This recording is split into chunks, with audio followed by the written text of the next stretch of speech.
Assalamualaikum warahmatullahi wabarakatuh. Waalaikumsalam warahmatullahi Waalaikumsalam warahmatullahi wabarakatuh. wabarakatuh. Bagaimana kabarnya anak? Baik, Bu. Alhamdulillah baik, Bu.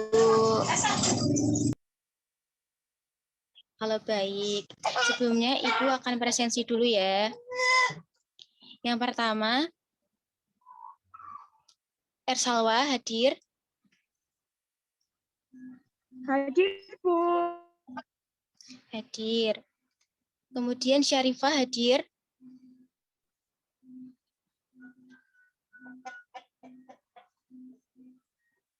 Sepertinya terkendala jaringan ya. Kemudian Aulia hadir. Hadir, Bu. Hadir. Selanjutnya Amanda. Ya, Syarifah hadir ya. Selanjutnya Amanda hadir. Hadir, Bu. Oke. Selanjutnya Intan hadir. Hadir, Bu. Ya, hadir. Selanjutnya Adin. Apakah Adin hadir?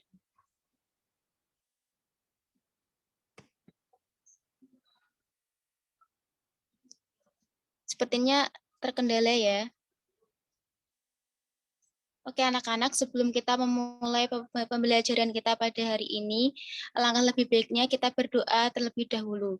Berdoa menurut agama dan kepercayaan masing-masing, berdoa mulai.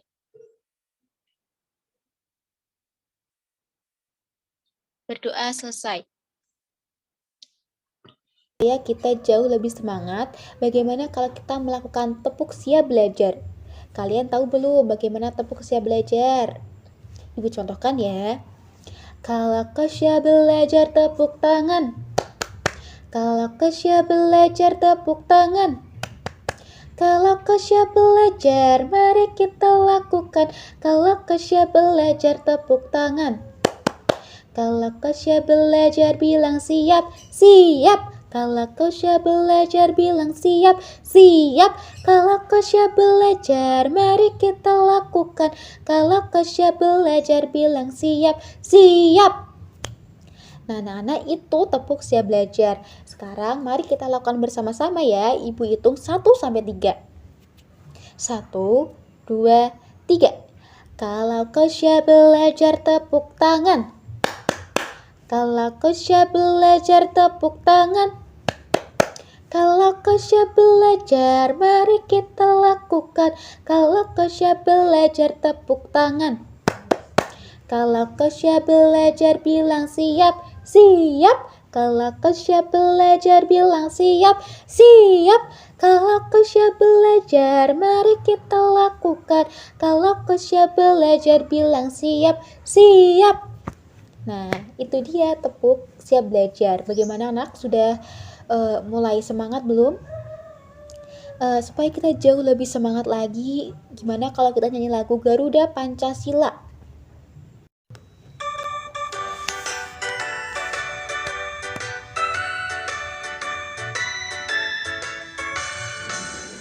Garuda Pancasila, akulah pendukungmu. Patriot proklamasi, sedia berkorban untukmu. Pancasila dasar negara, rakyat adil makmur sentosa. Tiba di bangsaku, ayo maju, maju, ayo maju, maju, ayo maju, maju. Garuda Pancasila, akulah pendukungmu. Patriot proklamasi, sedia berkorban untukmu. Pancasila dasar negara, rakyat adil makmur sentosa. Tiba di bangsaku, ayo maju, maju, ayo maju, maju, ayo maju, Maju. Ibu izin share screen ya anak-anak.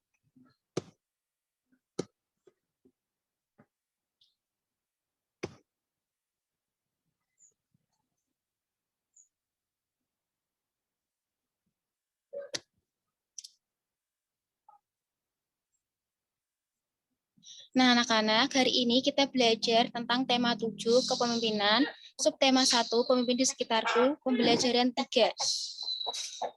Tujuan pembelajaran ini yaitu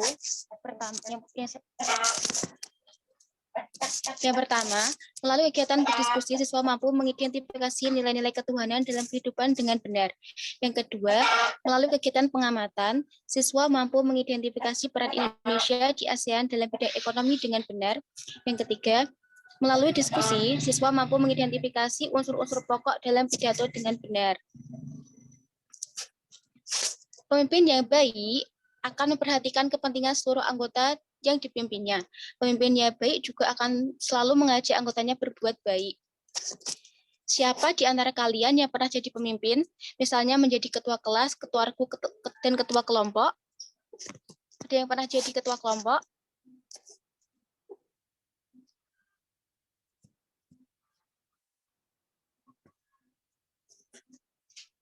Belum ada ya? Nah, di sini ada tes tentang Pak Abdi. Pemimpin yang baik adalah orang yang mau terus belajar dari siapa saja. Sebagai ketua RT yang dicintai warganya, Ibu Erika banyak belajar dari Pak Abdi. Beliau seorang lurah kampung Palapa yang letaknya bersebelahan dengan kampung Sehat Melati. Seperti banyak orang lainnya, Ibu Erika terinspirasi atas keberhasilan Pak Abdi menggalang warga untuk menjaga kehidupan beragama dan kerukunan beragama, seperti yang dirasakan oleh Ibu Erika hari ini. Ketika menghadiri undangan peringatan Hari Kemerdekaan di Kampung Palapa, Ibu Erika mendengarkan pidato Pak Abdi. Warga Kampung Palapa, sudah lebih dari 68 tahun negara kita berdiri mandiri, merdeka dari penjajah. Setiap tahun kita berkumpul merayakannya, bukan tanpa tujuan. Aneka lomba dan kegiatan makan bersama adalah bentuk syukur kita atas kebebasan untuk hidup berkarya dan ungkapan terima kasih kita atas jasa para lawan yang berjuang untuk kemerdekaan ini. Wargaku tercinta, satu hal penting yang tidak akan bosan saya sampaikan adalah agama kita selalu menjaga perilaku kita sesuai tuntunan agama. Aneka kegiatan yang kita lakukan dalam memperingati kemerdekaan ini harus selalu kita dasari dengan rasa syukur kita atas anugerah Tuhan. Dengan izin dari Tuhan Yang Maha Esa, para pahlawan berjuang merebut dan mempertahankan kemerdekaan negara kita. Kini marilah kita mengisi kemerdekaan ini dengan berbagai kegiatan positif. Semua kegiatan hendaklah kita niatkan sebagai ibadah kepada Tuhan. Dengan begitu, semoga Tuhan meridhoi semua yang kita lakukan. Selamat berpesta memperingati kemerdekaan bangsa wargaku. Semoga Tuhan Yang Maha Esa selalu melindungi dan menuntun langkah kita. Semoga desa kita semakin maju. Semoga seluruh warga semakin makmur dan bahagia. Hati Ibu Erika bergemuruh seiring tepuk tangan seluruh warga yang hadir. Sekali lagi, Pak Abdi memberinya inspirasi. Seorang pemimpin harus selalu mengajak warganya untuk selalu menerapkan nilai-nilai ketuhanan dalam kehidupan sehari-hari. Nah, anak-anak, dari teks tentang Pak Abdi, nilai-nilai kepemimpinan apakah yang dimiliki Pak Abdi? Syarifah bisa menjawab.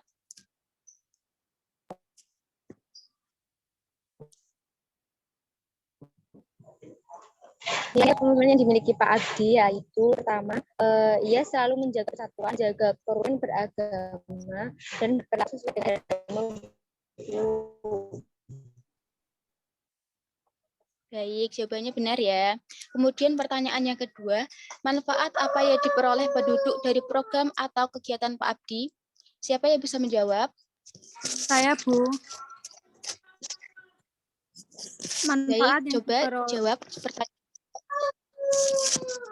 Manfaat yang diperoleh penduduk dari program atau kegiatan Pak Abdi ialah penduduk menjadi aman, tentram, dan makmur. Betul ya jawabannya ya. Kemudian pertanyaan nomor 3, apakah Pak Abdi sudah mengajak penduduknya mengamalkan nilai-nilai ketuhanan dalam kehidupan? Siapa yang bisa menjawab pertanyaan nomor 3? Saya, Bu. Baik, Ersalwa, silakan dijawab. Pak Abdi sudah mengajak penduduknya mengamalkan nilai-nilai ketuhanan dalam kehidupan. Pak Abdi selalu mengajak warganya agar biasa bersyukur anugerah Tuhan dan berperilaku sesuai dengan ajaran agama. Baik, jawabannya benar ya. Kemudian pertanyaan nomor 4, apakah yang diteladani dari kepemimpinan Pak Abdi? Siapa yang bisa Saya menjawab mau pertanyaan? jawab. Ya, Aulia silakan dijawab. Yang dapat saya teladani dari Pak Abdi ialah berperilaku sesuai dengan ajaran agama, senantiasa bersyukur kepada Tuhan, dan selalu menjaga kerukunan. Ya, begitu ya anak-anak ya. Nah, Pak Abdi menunjukkan penerapan nilai-nilai ketuhanan dalam masyarakat. Apa saja bentuk penerapan ketuhanan dalam kehidupan sehari-hari? Anak-anak, nilai-nilai yang terkandung dalam sila ketuhanan Yang Maha Esa, yang pertama yaitu percaya dan takwa kepada Tuhan Yang Maha Esa. Yang kedua, mengembangkan sikap hormat, menghormati, dan bekerja sama antar agama dan penganut kepercayaan yang berbeda-beda terhadap Tuhan Yang Maha Esa. Yang ketiga, membina kerukunan hidup di antara sesama umat beragama dan kepercayaan terhadap Tuhan Yang Maha Esa. Yang keempat, agama dan kepercayaan terhadap Tuhan Yang Maha Esa adalah masalah yang menyangkut hubungan pribadi manusia dengan Tuhannya Yang Maha Esa. Yang kelima, mengembangkan sikap saling menghormati, kebebasan menjalankan ibadah sesuai agama dan kepercayaan masing-masing. Dan yang terakhir, tidak memaksakan suatu agama dan kepercayaan terhadap Tuhan Yang Maha Esa kepada orang lain. Anak-anak, negara kita menjunjung penerapan nilai-nilai ketuhanan. Bagaimana hubungan kita dengan negara lain? Anak-anak, ternyata negara kita aktif berperan kerjasama antar negara dengan negara-negara ASEAN. Ini adalah gambar negara ASEAN, yaitu ada Myanmar, Thailand, Kamboja, Singapura, Indonesia, Malaysia, Vietnam, Laos, Filipina, dan Brunei Darussalam. Pada tanggal 8 Agustus 1967 di Bangkok, di negara Thailand, sebanyak 5 wakil negara di Asia Tenggara mengadakan pertemuan menindaklanjuti deklarasi bersama. Kelima wakil negara itu yang pertama diwakili oleh Menteri Luar Negeri Indonesia, Adam Malik, kemudian Wakil Perdana Menteri merangkap Menteri Pertahanan dan Menteri Pembangunan Nasional Malaysia, Tun Abdul Razak, kemudian Menteri Luar Negeri Filipina, Narcisco Ramos, lalu ada Menteri Luar Negeri Singapura, S. Rajaratnam, dan Menteri Luar Negeri Thailand, Tanat Koman. Pada pertemuan ini, kelima wakil negara menandatangani Deklarasi ASEAN atau disebut dengan The ASEAN Declaration atau Deklarasi Bangkok. Tujuan ASEAN dalam Deklarasi Bangkok yang pertama, mempercepat pertumbuhan ekonomi, kemajuan sosial, dan perkembangan kebudayaan di kawasan Asia Tenggara. Kemudian yang kedua, meningkatkan perdamaian dan stabilitas regional. Yang ketiga, meningkatkan kerjasama dan saling membantu untuk kepentingan bersama di bidang ekonomi, sosial, teknik, ilmu pengetahuan, dan administrasi. Yang keempat, memelihara kerjasama yang erat di tengah-tengah dengan organisasi regional internasional yang ada. Kemudian yang kelima, meningkatkan kerjasama untuk memajukan pendidikan Tuhan dan penelitian di kawasan Asia Tenggara. Kemudian peran Indonesia dalam ASEAN sebagai berikut. 1. Pelopor pembentukan ASEAN. 2. Sebagai tuan rumah penyelenggaraan konferensi tingkat tinggi ASEAN. Yang pertama pernah menjadi tuan rumah penyelenggara konferensi tingkat tinggi yang berlangsung pada tanggal 23 sampai 24 Februari pada tahun 1976 di Bali. Kemudian pada tanggal 7 sampai 8 Oktober 2003 Indonesia melaksanakan pelaksanaan KTT 9 ASEAN di Bali. Kemudian tanggal 17 sampai 19 November 2011 Indonesia menyelenggarakan KTT 19 ASEAN. Kemudian Indonesia juga pernah menjadi pemimpin ASEAN pada tahun 2004, lalu pernah menjadi tuan rumah pertemuan khusus pasca gempa dan tsunami, lalu pernah menjadi koordinator dalam pelaksanaan KTT ASEAN bersama negara luar, dan mengusulkan pembentukan komunitas keamanan di Asia Tenggara. Anak-anak, dalam lingkup ASEAN, negara-negara anggota berupaya mewujudkan integrasi ekonomi ASEAN. Untuk mendukung upaya ini, dibentuklah Komunitas Ekonomi ASEAN atau disebut dengan KEA. Dalam lingkup ASEAN, wujud integrasi ekonomi sebagai berikut. Yang pertama, tercapainya wilayah ASEAN yang aman dengan dinamika pembangunan lebih tinggi. Yang kedua, mengentaskan kemiskinan masyarakat ASEAN dan meningkatkan pertumbuhan ekonomi untuk mencapai kemakmuran secara merata dan berkelanjutan. Nah, berkaitan dengan pelaksanaan KEA, negara-negara di ASEAN menjalin kerjasama Asia di bidang ekonomi. Yang pertama, membuka pusat promosi ASEAN. Pembukaan pusat promosi ASEAN ini dilakukan di Jepang. Sektor yang dipromosikan meliputi perdagangan, pariwisata, dan investasi. Program ini bertujuan meningkatkan kegiatan ekspor negara-negara ASEAN di Jepang. Selain itu, untuk meningkatkan jumlah investor Jepang ke negara-negara ASEAN. Yang kedua, sebagai negara yang menyediakan cadangan pangan. Peran ini dilakukan Indonesia untuk menyediakan cadangan pangan negara ASEAN. Tidak hanya menguntungkan secara ekonomi, peran ini dilakukan saat negara lain mengalami krisis pangan. Bersama negara-negara lain seperti Malaysia, Filipina, Thailand, Vietnam, Indonesia menyediakan pangan ya. Kemudian yang ketiga, menjalin kerjasama di bidang perindustrian dan perdagangan. Kerjasama perindustrian dan perdagangan meliputi sektor industri, perdagangan, barang, dan fasilitas perdagangan. Yang keempat, mendukung pembentukan integrasi ekonomi di kawasan Asia Tenggara. Sebagai negara anggota, Indonesia mendukung terbentuknya MEA. Adanya MEA, kegiatan perekonomian di Asia Tenggara semakin berkembang. Hambatan perdagangan internasional pun semakin berkurang. Kondisi ini bisa meningkatkan pertumbuhan ekonomi Indonesia. Yang terakhir, anak-anak, yaitu menjalin kerjasama di sektor jasa. Dalam sektor jasa, negara-negara ASEAN mengesahkan ASEAN Framework Agreement on Service tanggal 15 Desember 1995 di Bangkok, Thailand. Untuk mendukung kesepakatan tersebut, ASEAN membentuk Coordinating Committee on Service. Komite ini menyusun modalitas untuk mengelola negosiasi liberalisasi jasa meliputi 8 sektor. Kedelapan sektor jasa itu antara lain angkutan udara dan laut, bisnis, konstruksi, telekomunikasi, pariwisata, keuangan, kesehatan, dan logistik. Nah, balik lagi ke bacaan tentang Pak Abdi tadi di awal pembelajaran, kita membahas tentang pidato. Keseluruhan teks pidato itu memuat hal-hal pokok yang sama. Anak-anak, teks pidato harus memuat hal-hal pokok berikut. Yang pertama ada salam pembuka. Salam pembuka berisi kalimat sapaan. Selamat pagi, selamat siang, selamat malam, dan bisa sapaan lainnya ya, kalimat sapaan lainnya. Kemudian yang kedua, kalur pendahuluan. Pendahuluan ini memaparkan topik permasalahan yang akan dibahaskan sedikit teks isi. Kemudian ada inti. Inti berisi pembahasan topik secara lengkap. Kalimat ajakan atau bujukan digunakan untuk mengajak pendengar melakukan kegiatan yang diharapkan. Kemudian ada penutup. Penyampaian rangkuman atau intisari topik yang telah disampaikan. Kemudian ada salam penutup. Salam penutup berisi kalimat salam penutup seperti kata terima kasih dan kalimat salam lainnya.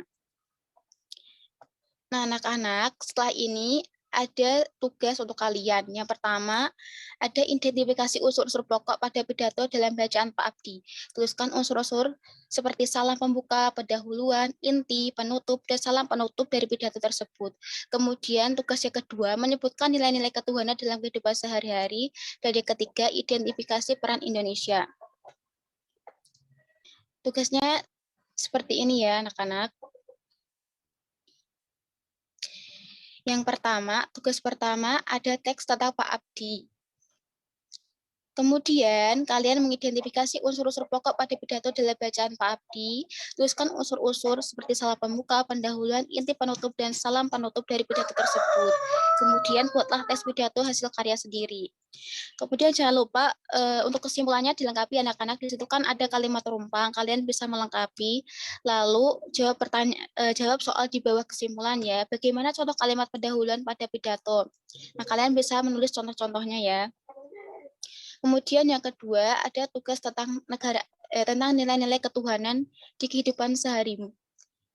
Nah, tugasnya yang pertama mengidentifikasi penerapan nilai-nilai ketuhanan dalam kehidupan sehari-hari, lalu tuliskan pendapatmu mengenai pelaksanaan kehidupan beragama di lingkungan sekitar. Kemudian jangan lupa juga melengkapi kesimpulan dan soal di bawahnya ya. Yang terakhir ada tentang negara ASEAN. Yang pertama, kalian dapat menyebutkan negara-negara di Asia Tenggara, kemudian menyebutkan negara-negara yang tergabung dalam negara ASEAN. Yang ketiga, kalian bisa menyebutkan sumber daya alam yang ada di negara ASEAN. Pertanyaannya keempat, yaitu kalian bisa menyebutkan kegiatan ekspor yang dilakukan di negara ASEAN, dan yang kelima menyebutkan kegiatan impor yang dilakukan di negara ASEAN, serta ya, pertanyaan keenam yaitu menyebutkan peran Indonesia dalam bidang ekonomi di ASEAN. Untuk tugas-tugas tersebut, jadwal penyelesaiannya adalah 15 menit pertama LKPD menuliskan unsur-unsur salam pembuka, padawan inti dan penutup, serta salam penutup dari teks bacaan Pak Abdi. Setelah itu, menyelesaikan LKPD yang untuk menyebutkan nilai-nilai ketuhanan dalam kehidupan sehari-hari. Kemudian 20 menit untuk menyelesaikan LKPD mengidentifikasi peran Indonesia di ASEAN dalam bidang ekonomi. Untuk tugas-tugas ini bisa kalian selesaikan ya. Kemudian hasilnya nanti bisa dikirimkan di grup WA atau bisa dikirimkan juga lewat email ya. Nah, anak-anak, dari pembelajaran kita hari ini, kita sudah belajar tentang apa yang dimaksud pemimpin, apa yang dimaksud dengan unsur pidato, dan kemudian belajar tentang apa saja nilai-nilai terkandung dalam sila ketuhanan Yang Maha Esa, kemudian membahas tentang ASEAN dan perannya di dalam bidang ekonomi. Kemudian kesimpulan pembelajaran kita pada hari ini yaitu pidato merupakan pengungkapan pikiran dalam bentuk kata-kata yang ditujukan kepada orang banyak atau depan halayak dengan maksud tertentu. Unsur-unsur pidato terdiri dari salam pembuka, pendahuluan, inti, penutup, dan salam penutup. Nilai-nilai terkandung dalam sila ketuhanan Yang Maha Esa. Yang pertama, percaya dan takwa kepada Tuhan Yang Maha Esa. Yang kedua, mengembangkan sikap hormat, menghormati, dan bekerja sama antar pemeluk agama. Yang ketiga, membina kerukunan hidup di antara sesama umat beragama. Kemudian yang keempat, agama dan kepercayaan terhadap Tuhan Yang Maha Esa adalah masalah yang menyangkut hubungan manusia dengan Tuhannya. Yang kemudian yang selanjutnya, mengembangkan sikap saling menghormati, kebebasan menjalankan ibadah beragama, kemudian tidak memaksakan suatu agama kepada orang lain. Lalu, ASEAN disebut juga dengan Perhimpunan Bangsa-Bangsa Asia Tenggara. ASEAN adalah sebuah organisasi negara di Asia Tenggara yang bertujuan untuk meminimalisasi masalah yang timbul di negara ASEAN. Nah, berkaitan dengan pelaksanaan KEA, Indonesia, negara-negara ASEAN menjalin kerjasama di bidang ekonomi. Yang pertama, membuka pusat promosi ASEAN. Yang kedua, sebagai negara yang menyediakan cadangan pangan. Kemudian menjalin kerjasama di bidang perindustrian dan perdagangan. Kemudian menjalin kerjasama di sektor jasa. Dan berikutnya ada mendukung pembentukan integrasi ekonomi di kawasan Asia Tenggara. Nah, kita belajar tentang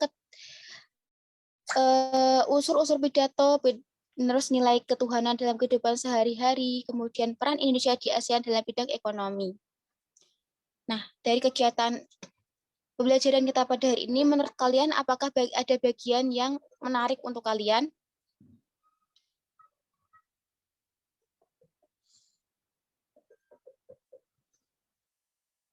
Nggak ada ya. Kemudian selama kegiatan pembelajaran, adakah kesulitan yang kalian alami? Jika ada kesulitan, apa itu kesulitannya?